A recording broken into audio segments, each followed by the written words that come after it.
Beautiful, isn't it? Hi, I'm Super Pigma64, and this is a very special video. But you see, my channel's anniversary just happened recently, and I wanted to do something special to celebrate the occasion. And, well, I thought I'd do this. Halo has a very special place in my heart. I've been playing the games for as long as I can remember. Halo 1 was actually the first video game I ever played. Yeah, I bet you feel old now, don't you? I bet some of you feel old. So yeah, I really do enjoy this series quite a bit. It's special to me, in a way, you know? Yeah. But anyway, enough of pointless backstory. On to why you clicked on this. Yeah, this is just going to be a normal ranking video of every single mainline Halo game, plus ODST. I've never really played the spin-offs enough to really have a strong opinion on them. I'm sorry, Halo Wars fans. So yeah, a very normal ranking video, going from worst to best, what I think is, Halo games, giving some of my thoughts and opinions, what the game's doing, what the particular game does wrong, and what I think it does right. And yeah, so allow me to change into some fancier armor, and we'll get started with number 8, the worst one, you know.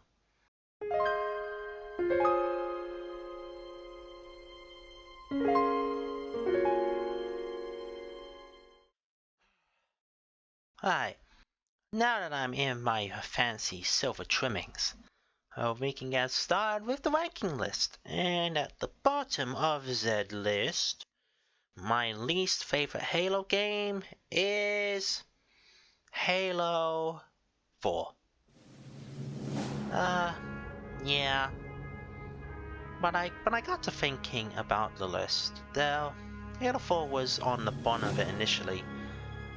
I did flip-flop a lot, and then I decided I probably like Halo 4 the least. Why? There's really no strong feeling for it. You know, I have stronger feelings about the rest of the games than I do about Halo 4. And that was probably why it's at the bottom of the list. Let's start with the campaign. It's good. It's a good standard story. I mean, you remember, a lot of the memory of the campaign comes from probably the ending, and Chief and Cortana's, characterization, how that ended, and you remember 3 things about him from this campaign. You remember Chief, you remember Cortana, and you remember Lasky, because Lasky was a badass, and Pete with it, because he's not in Halo Infinite, and the less we say about Halo 5, the better. But yeah, campaign, the missions were fine, not bad for a first attempt for a new team. Halo 4 does recover the first attempt and not 100% fully understanding about why design decisions were made about the earlier games. I'm not saying that I understand what decisions were made behind 3 and Reach and 2 and 1, but a lot of changes were made to Halo 4 that people weren't the biggest fans of. I don't fully see it myself, but when it comes to Halo 4, I don't have that strong feeling on it. The multiplayer is cool. They had a bunch of new modes which never returned, even if some of them were really, really cool. There was Dominion, there was Extraction, there was Regicide. Those are like the 3 cool ones that they added. And then there was Spartan Ops, which was something cool to do, something more to play. I think it was the first game in the series that had weapon skins in it, now that I think about it. So that was nice. There was a bunch of new weapons added. There was the SAW, the Sticky Detonator, all the Promethean weapons. There's the Promethean side of things, which they started expanding into, which, 343 decided that, to start bringing the Prometheans more into the Halo mythos. Well, they were always there, but, 343 decided to make them front and center. It's just when I think about Halo 4, I don't really have that strong a feeling on it. And it's, yeah, well, it wasn't easy coming up with things for this because, you know, it's Halo 4. Its campaign's fine, it's not as good as the others. Its multiplayer's fine, it's not as good as the others. Spartan Ops is a thing that exists. Its Forge is fine, it's not as good as the others. And it's, yeah, and its customization is just fine, it's not as good as the others. It's, you know, there's just not really a whole lot you can say about Halo 4 other than the fact that it's just everything it does has been done better in other games. So, yeah, it's just one of those things that Halo 4 just, it's the middle child, you know. It's not as cool as its older brothers, and it's, you know, and it doesn't have the loving support that its younger siblings get. Okay, that's not true. Halo 4 suffers immensely because of both its legacy of its older brothers and the retcons that its younger siblings introduced immensely. But yeah, Halo 4 is my least favorite Halo game, but I'm not really sure why. I know, that makes no sense, but something had to be at the bottom of the list, and it just turned out to be Halo 4. So, onwards to number 7.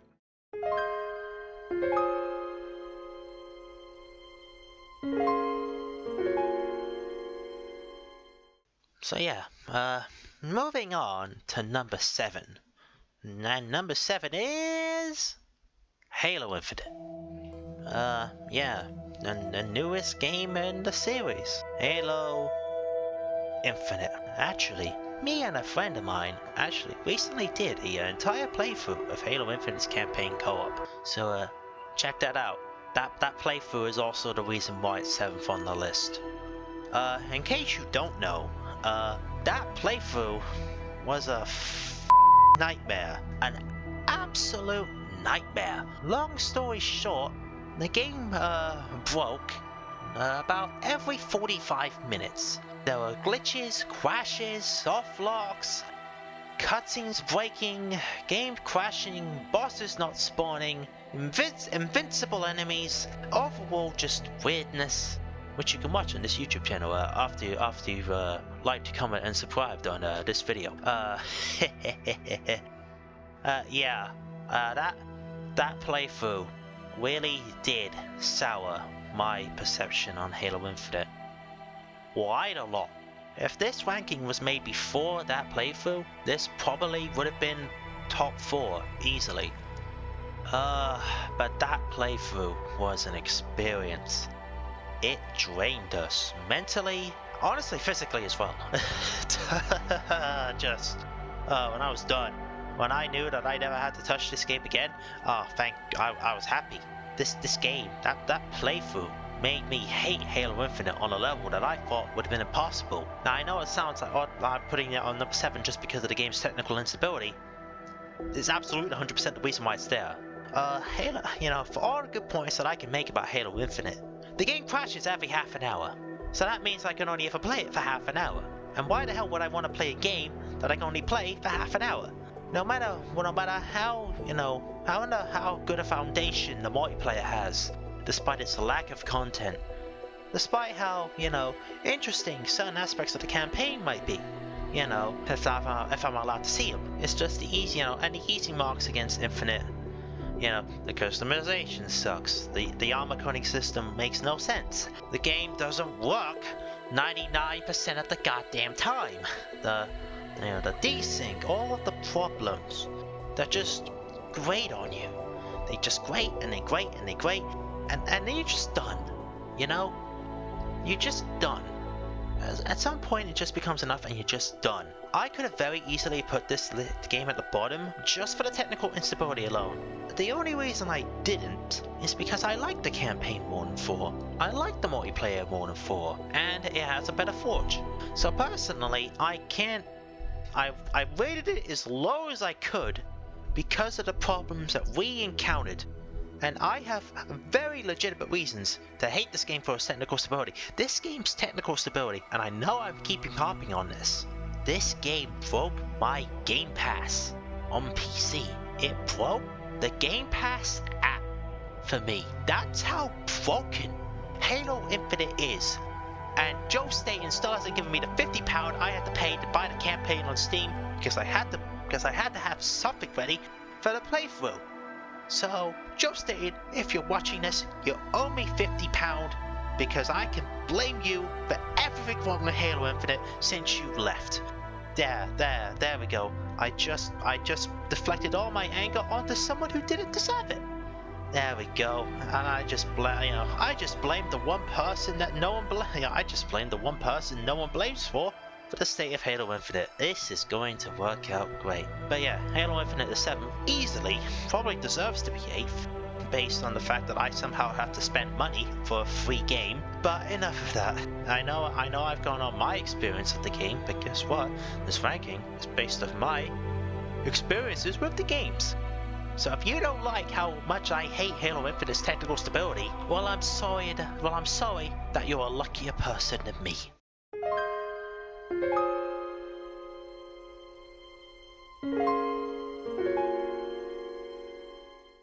At number 6, we have Halo ODST. Now ODST kind of gets a little bit of a disadvantage, you know. It's a smaller game, it only has a campaign. It introduced Firefight, which is a boon, you know, that would get iterated on in Reach. So, you know, and I guess adapted in Halo 5? I guess, if you want to call it that. ODST, you know, I know it's 6, so it doesn't sound like I'm rating it that highly. There's nothing really wrong with ODST. You know, it was an experiment, you know, to have a smaller campaign-sized Halo game, you know, but having to focus on multiplayer and, you know, all the stuff that brings. Firefight was a fun little mode that was, you know, fun. I think the Reach version is better though.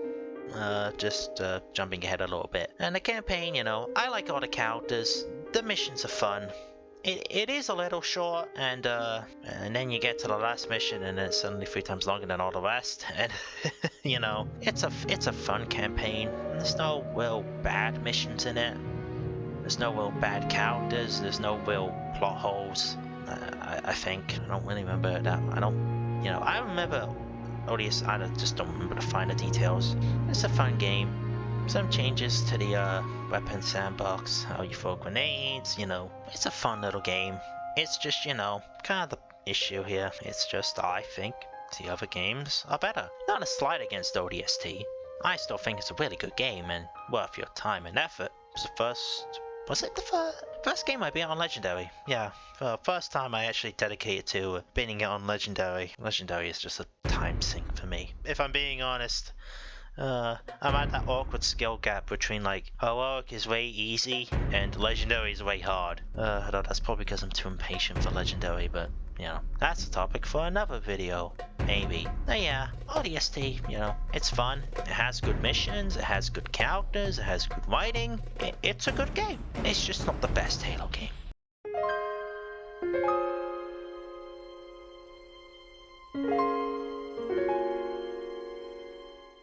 At number 5, we have Halo 5. Yeah, Halo 5. Probably the most divisive game in the series, if I had to guess. Yeah, Halo 5.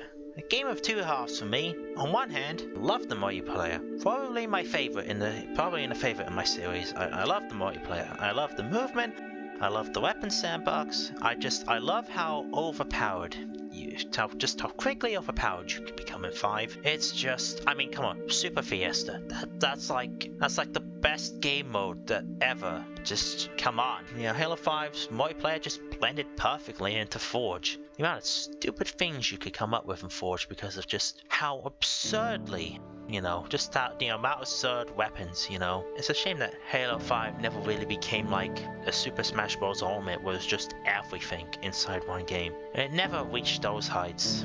And, you know, unfortunately it doesn't seem like MCC will ever be, you know, the Smash Ultimate of Halo games. But, just in terms of having everything in one package. But, you know, Halo 5's multiplayer is great. I love it. You know, it's just it's just dumb, chaotic fun that just somehow spun off, and what was supposed to be a really serious attempt at making a competitive Halo game somehow became one of the best experiences just for casually doing dumb stuff with. And that's because the massive amount of improvements they made to Forge in terms of being a lower editor, and you know, the sandbox just allowing for really creative ideas. You know, you can say a lot of things about Halo 5's movement, and its weapons, and how it doesn't really fit Halo, and how it's more of a, you know, this weapon is a clear cut, and this weapon does this thing, and this thing only. And then Halo 5 just sort of throws it all away to have game modes that, you know, just get it overpowered as you like. You know, there's Warzone, which, you know, could probably do with a second, not being tied to loot box's attempt. If we're being honest, you know, I think that mode deserves better. A second a chance, now that we know what doesn't work and what works and what doesn't work about that mode. I think Halo 5's hyper advanced movement could be good for like a spin-off. You know, just put all the crazy junk in there and then, you know, just... I probably understand it probably don't want anything to compete with Infinite, but I've been singing Halo 5's praises non-stop, so why is it 5th on the list? Well, the campaign. I can't defend that. The campaign of Halo 5 is... yeah. Where do you even begin? The story, the characters, the writing, the fact that you play as Chief for only 3 goddamn missions, the fact that you play 3 missions just walking in a circle. I mean, look, everything that's ever been said about Halo 5's campaign probably applies to me. Just... why Cortana? Why Cortana? That's like the big one, you know. Why is Fireteam Osiris so boring? Why is there so much stuff from the books that is not given a proper explanation? Why is there so much stuff in this game that isn't explained? Why is the writing so bad? Why is Locke so boring? Locke could have been so cool. Why was the trailer so good and then they gave us this piece of junk? Why do the Guardians never do anything? Why does War and Eternal never do anything? Why does War and Eternal exist? Why does anyone do anything in this story? Why did this game get past the first draft? I hate Halo 5's campaign. I really do. Worst one, easily, by a country mile. But I love the multiplayer. And the multiplayer and how it ties in with Forge is the reason why it's 5th. You know, the campaign, Halo 5's campaign sucks. Its customization isn't much better either. But you know, Halo 5, I have a lot of memories of Halo 5. It's probably why it's 5th, honestly. I have so many memories just playing Halo 5. The fun I had. I had a lot of fun playing Halo 5. So much fun, yeah. 5th on the list. I really enjoyed the multiplayer. I think, you know, the ideas that they committed to, I think they executed them just well enough. It's a fun game, but I understand it's not really Halo. You take that, I understand it's a massive asterisk to add, but it's good. It's just not what Halo needed at the time, I suppose. But hey, now we have Halo Infinite, and it's a blend of the two styles, I suppose. Now, if only I could get Halo 5's development weight added onto it, and then we'd be set.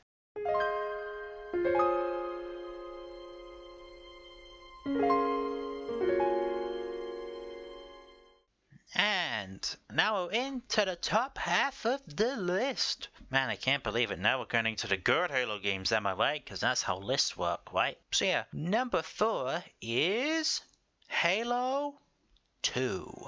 Yeah, Halo 2. That was the one after Halo 1. Big shoes to fill, and it filled them. You know, Halo 2 was quite a big game. It was a big deal in its heyday. You know, a really good campaign, really good characters. Introduced a lot of iconic characters to the series. Multiplayer is probably why it's 4. If I'm being honest, Halo 2's multiplayer is probably the one I've played the least out of all the games, so that's probably why it's number 2. I don't have the the map rhythm. I don't know how to do BXR. That's how little of Halo 2 I've played. You know, I don't have that deep-rooted nostalgia of it was the thing back then. So all of it is based off recent experiences and all that. Halo 2's campaign is still really good. Despite my apathy to its multiplayer, I don't really get it when it comes to Halo 2's multiplayer, if I'm being perfectly honest. It's just kind of there for me. It's, you know, I'll play it, but I don't have that same rush of adrenaline. It's like, oh my god, it's Halo 2 multiplayer. Whenever I get it in MCC, it's like, oh, Halo 2. Well, alright. It's just that I don't have the, you know, I'm kind of apathetic to its multiplayer. I don't remember really the maps. It's just, you know, Halo 2 was all, you know, Halo 2 suffers from the problems of its rushed development cycle, so it's not, you know, so the game is awesome for how little time, you know, for the development hell that it went through, but better than it probably should have been if, you know, if going based on development hell in video game history, but you know, games, it took less time to make games back then. So yeah, Halo 2, I really like the campaign of Halo 2, but I don't really have any strong ties to its multiplayer. So yeah, that's why it's number 4. You know, all the stuff it introduced, the dual wielding, the new weapons. Yeah, there were new weapons. You know, it introduced the battle rifle, an iconic weapon that still persists today. Yeah, it's just that that's like Halo 4. I don't have the strongest feelings for Halo 2, but you know, I just think the campaign's good enough to elevate it to 4th on the list. And you know, the few matches of the multiplayer that I have played of Halo 2, I do like. It's just that I don't fully gel with it, you know, so that's why it's number 4 on the list.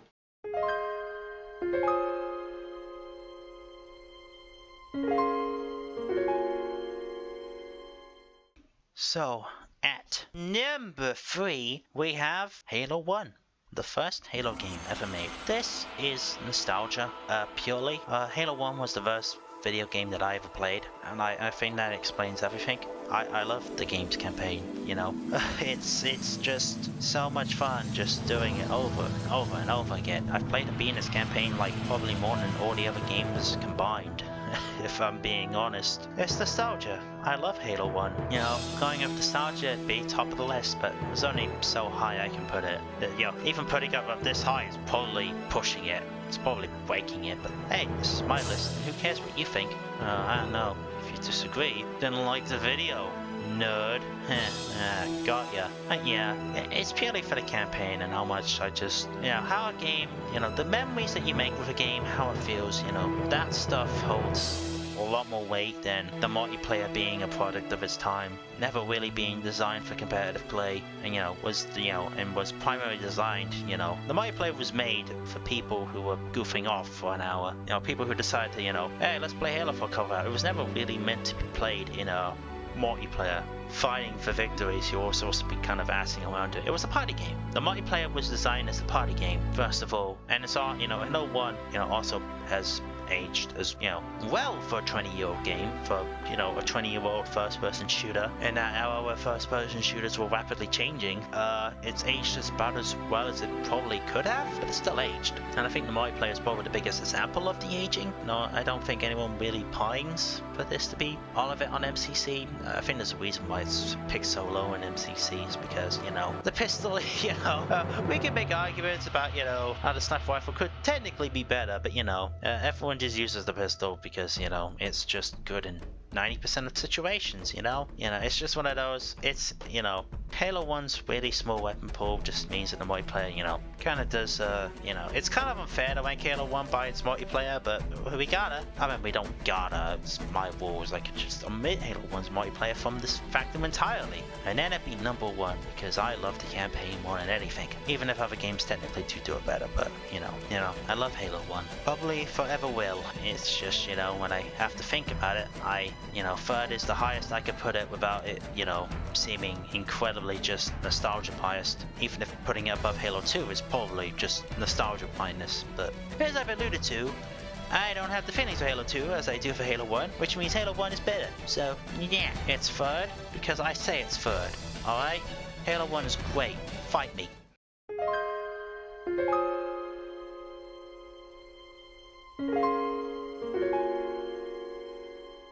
Man, 2 games left. I wonder what they are. Man, it's such a boring list. You could predict the top 2 right at the start. Man, the top 2 games are everyone's top 2 games. Man, what a boring list. God. But let's see which one of the top 2 was second, and it's Halo Reach. Halo Reach is number 2, so you already know who the winner is, right? You can dislike the video now. Alright, Halo Reach. I don't love it. I don't have the nostalgia for it for Halo 1. Though it was the first Halo game that I started playing the online multiplayer component of it a lot. Well, it was my first. Yeah, Halo Reach. For Xbox 360, Halo Reach multiplayer was an experience. Let's talk about that now. Invasion never worked. Invasion never worked. Can we talk about Invasion? Why do people like that mode? Like actually? Well, I don't get it. I don't. I'm just gonna say it. Warzone from Halo 5 is better than Invasion ever was in Reach. Alright, I'm just gonna say that now. You know, there, controversial opinion. Ah, there we go. Debating. There we go. But yeah, Halo Reach is probably the most complete Halo game. You know, it has all the elite customization, all the customization. A really savvy UI if you go back and look at it. The Xbox 360 version. You know, a really cool looking campaign, a really good campaign too. A sense of finality, you know. It was Bungie's. I feel like, you know, Bungie attempted to make a magnum opus, and whether or not they succeeded is up for debate. But it is still a really, really good game, you know. The campaign really works. There's not much wrong with the campaign. There's not much wrong with the multiplayer. You could argue that the weapon balancing of Reach is probably a bit worse than 3. But I think so anyway. I don't think Reach's weapon balancing is all that great. I mean, grenades can kill you at like 99% shield, which is absurd. Really is. You know, and the armor abilities, you know, were not, you know, was something that were actually improved upon in 4. To go back to that, you know, for armor abilities in Reach, you have a jetpack and you have a sprint. Hologram if you're feeling adventurous. You use hologram if you're feeling like a and if you use hologram if you're overconfident. You know, it had good maps, it had good multiplayer modes, but first, you know, Forge was, you know, a really big push. You know, they really started pushing Forge with Reach, which became probably one of the series' biggest parts of it was Forge, and they started pushing that really heavily with Reach. You know, Halo Reach is without a doubt the most complete Halo game if you look at it, but it's not my favorite.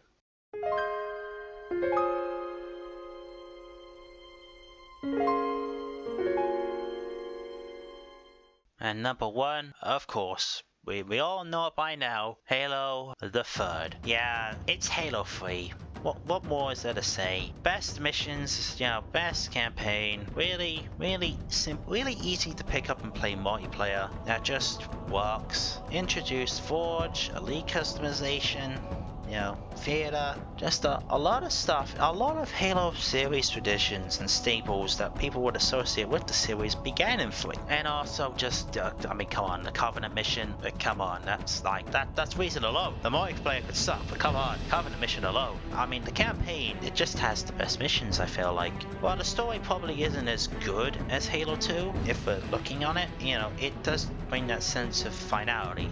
It feels like it's an ending, you know, something that we have to fight for nowadays, but it ended a trilogy, you know, it stuck on its feet, and it created a multiplayer that lasted for years upon years upon years. You know, there's a reason why it's the first thing you see in MCC all the goddamn time you play all the games, because it's Halo 3, because it's so easy to pick up and play, because the weapon balancing is, while not perfect, it's probably the best in the series. Maybe you could probably argue for maybe. I'd have to think about it. But you know, it's just Halo 3. Everything it does is just damn good. It's not really a place where you can put it. It's not really a thing you can look at it. Yeah, Forge is antiquated, but it was the game to introduce Forge, you know. It's like there's no reason to pick Forge now for Halo 3. It's like the one thing I can say about Halo 3 that I hate is Sandtrap. That's like the one thing I hate about Halo 3. And I guess, you know, there are tweaks that could be made to Halo 3 to make it. There are improvements to Halo 3. It's not perfect by any means, but it's probably the most fun Halo. It's the Halo that's lasted the longest. It's Halo 3. It's a really good game. It's a fun game. It's a simple game. Halo 3 never dies. It's just missing in action.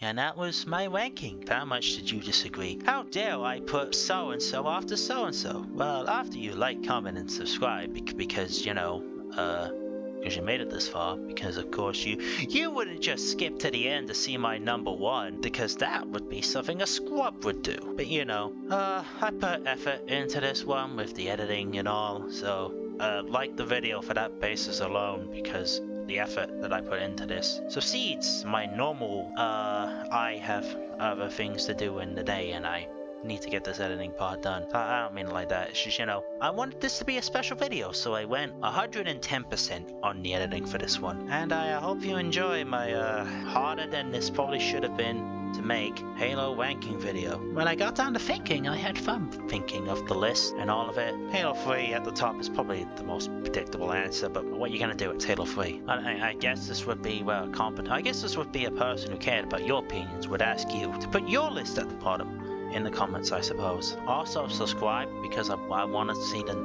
just to make the number go up. You don't have to watch the videos, just subscribe so the number goes up, because, you know, higher numbers are good. Don't let anyone ever tell you otherwise. So I have been Super Pikmin 64, the official best Halo player in the universe, and this has been my ranking video. Goodbye.